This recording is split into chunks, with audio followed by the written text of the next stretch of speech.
नमस्कार। PV news पर आपका स्वागत है। हौले हौले सबसे हौले भारत की टीवी मीडिया दुनिया की सबसे बेशरम प्रजाति है। ये फेक न्यूज दिखाते पकड़े जाएं, शराब पीकर शो करते पकड़े जाएं, दलाली करते पकड़े जाएं, कैमरे पर रिश्वत मांगते पकड़े जाएं, इन्हें शर्म नहीं आती।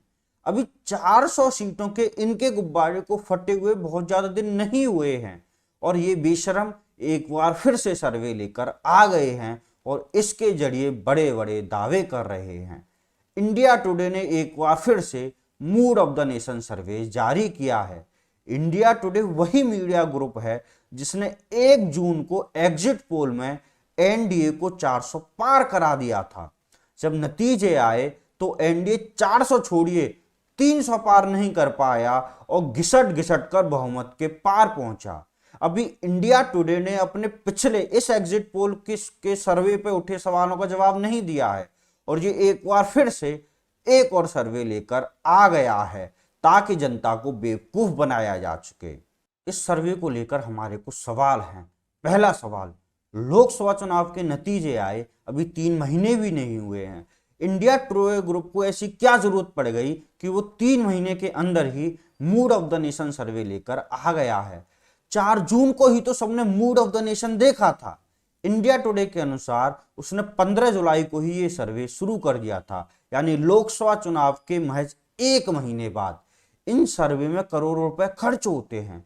नतीजों के बाद 1 महीने में ना कोई बड़ा घटनाक्रम हुआ, ना कोई प्रचार हुआ, ना कोई रैली हुई।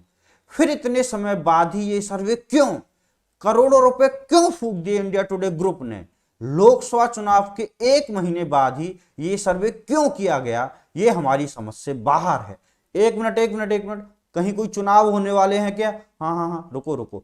हरियाणा और जम्मू कश्मीर में चुनाव होने हैं, उसके बाद महाराष्ट्र और झारखंड में भी चुनाव होने हैं। ओ हो, तो क्या ये मूड ऑफ द नेशन सर्वे चुनावों से पहले एक बार फिर बीजेपी के लिए मूड बनाने का खेल है?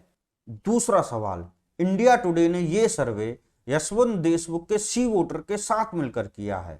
इस सी वोटर का रिकॉर्ड देखते हैं एक बार। इस लोकसभा चुनाव में सी वोटर ने एबीपी न्यूज के साथ मिलकर एग्जिट पोल किया था। अपने इस एग्जिट पोल में सी वोटर ने भाजपा के एनडीए गठबंधन को 353 से 383 सीटें दी थी। आई कितनी? 293 सीटें। थोड़ा और पीछे चलते हैं। फरवरी में सी वोटर ने इंडिया टुडे ग्रुप के साथ ही mood of the nation survey किया था। इसमें उसने एनडीए को 335 सीटें दी थी। सर्वे में अकेले बीजेपी को 360 सीटें दी गई थी। असल में आई हुआ क्या? बीजेपी की 240 और एनडीए की 353 सीटें आई। ये तो केवल 2 उदाहरण हैं। यशवंत देशमुख जी का सी वोटर कई मौकों पर गलत साबित हुआ है। 2019 हरियाणा विधानसभा चुनाव ने सी वोटर ने बीजेपी को 90 में से 72 सीटें दी थी। नतीजे में क्या हुआ? नतीजों में बीजेपी की मात्र 40 सीटें आई, यानी कि लगभग 2 गुने का अंतर था। अब यही सी वोटर एक और सर्वे लेकर आ गया है और ठीक हरियाणा विधानसभा चुनाव से पहले लेकर आया है। पहले तो यशवंत देशमुख जी को इस सवाल का जवाब देना चाहिए कि क्यों उनके सर्वे इस तरह बार बार गलत साबित हो रहे हैं। इसके 2 ही कारण हो सकते हैं। या तो देशमुख और सी वोटर का सर्वे करने का तरीका गलत है, या फिर वो जानकर एक पार्टी के पक्ष में माहौल बनाने का काम करते हैं। देशमुख को बताना चाहिए कि कौन सा कारण सही है।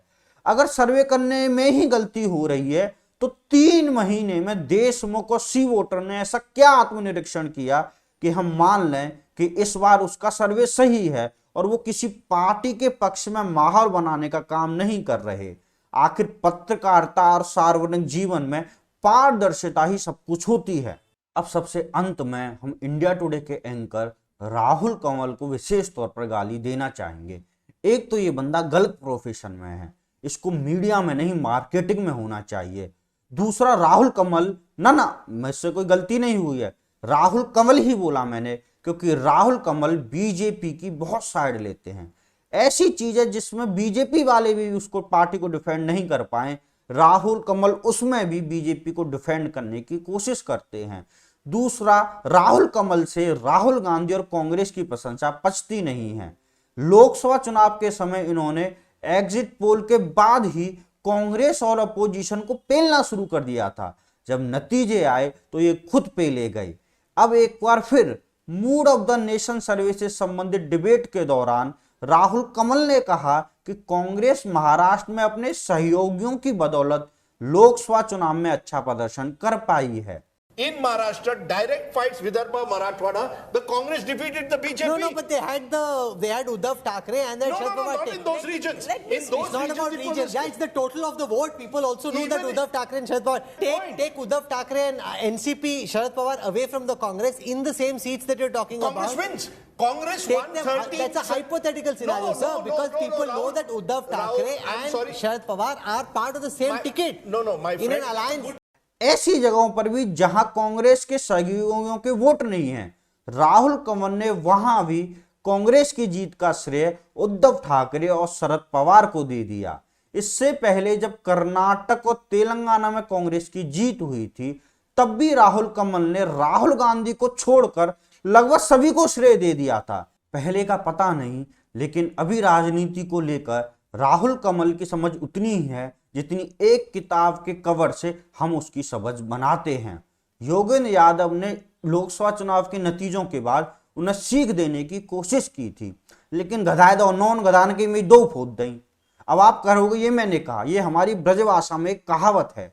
इसका मतलब क्या है ये आप राहुल कमल से जाके पूछ सकते हैं, क्योंकि उन्हें सब कुछ पता होता है। मैं अब और उन पर वक्त जाया नहीं करूंगा, मैं जा रहा हूं नॉन लेने। आप देखते रहिए पीवी न्यूज, हौले हौले सबसे हौले।